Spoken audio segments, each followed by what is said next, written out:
Welcome friends to another 40k video. Today we look at the gods of chaos and their great game. First we will define the gods and then go into the great game itself. The chaos gods of 40k rule the warp between them. They are Khorne, god of warfare, rage and blood. Nurgle, god of disease, despair and decay. Tzeentch, god of change, sorcery, and Slaanesh, god of pleasure and excess. There is also malice, but we will focus on the first four today.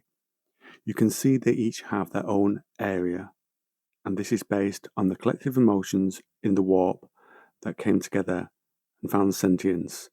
And so these gods dedicate their time to their point of creation. Khorne wants warfare, for example. The only god we know in terms of when they were born was Slaanesh.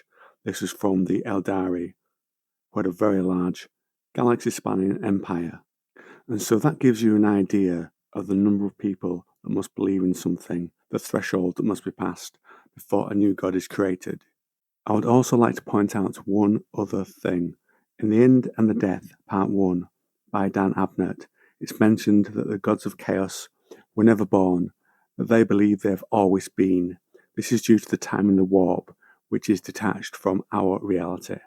There is no clock that runs forward there. In fact, during the Siege of Terror, as Terror itself sinks into the warp, its effects are felt all over Earth, with no time running forward, and a doorway can lead to multiple different places. So dimensions as well as time are twisted and different in the warp.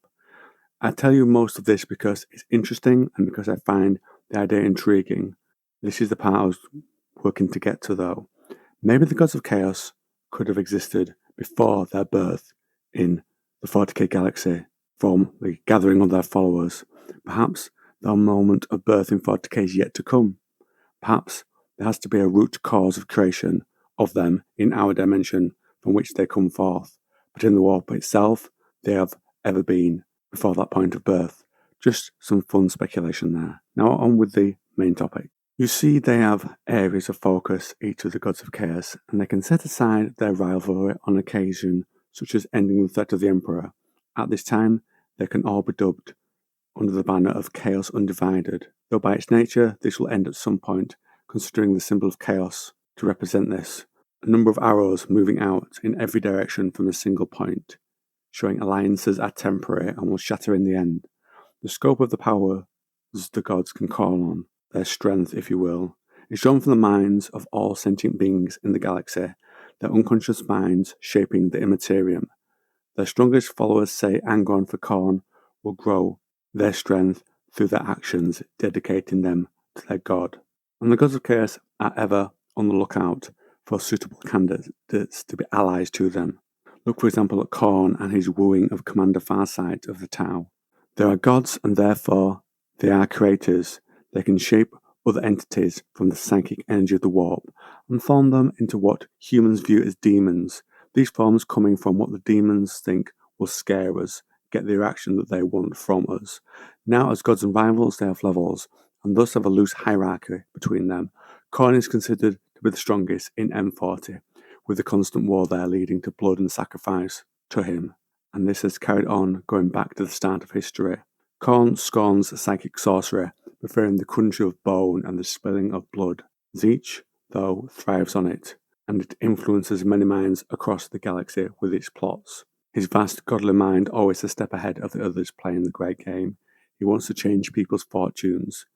The next thing we will look at, the next being, is Nurgle. He wants to suck hope from his followers, dose them with despair and hopelessness. When a pandemic hits, somewhere the desperation that arises gives him fertile ground. And finally, Slaanesh. He feeds the obsessions of those who flirt with him. The nature of the other servants of the gods themselves feed into it. Take Khorne's single-minded lust for blood, an obsession by its nature, so there can be crossover between the areas of interest of each of these beings. Now, whilst they all are rivals, there are specific rivalries between the gods. We'll dub them brothers. Khorne hates Slaanesh, who lusts for the senses, clash with his want for slaughter that does not discriminate between friend or foe. But Slaanesh loves provoking him. and the other, Tzeentch, wants to corrupt the efforts of mortals, their ambitions, whereas Nurgle wants them to slide into despair and decay. So let's look at, in this last section, at the Great Game itself. It's the name given to the constant struggle between the gods of chaos, vying for dominance over the areas within their realm, as well as the Materium. The focus of the game is between the gods themselves, trying to defeat each other. It plays out in the Materium as their pawns are moved to advance. Plague, for example, if it was Nurgle. But the Emperor or the Anathema is a constant source of uniting them and turning their strategies to a single enemy. Horus was one play where they were united to end humanity's threat and allow them to dominate the galaxy. When this plot was undone, they returned to the Great Game. If one of the Chaos Gods becomes dominant for a time, the others will ally to right the balance, and then another shall rise and the game continues. When they do battle, this can cause warp storms to rage across the galaxy. Those who follow a particular god involved in the conflict will attack rivals, causing a lot of the Immaterium to flux and change as a dominant god gains more territory or power. Once an area is in power to a certain being, the work of the demons is to transform the conquered field into an area suited to their god. The raw emotion be made into what pleases their master the most, and the battle and the game will then continue and roll on. And that, friends, is where I will end today's video, attempting to explain the basics of the great game between the gods of chaos.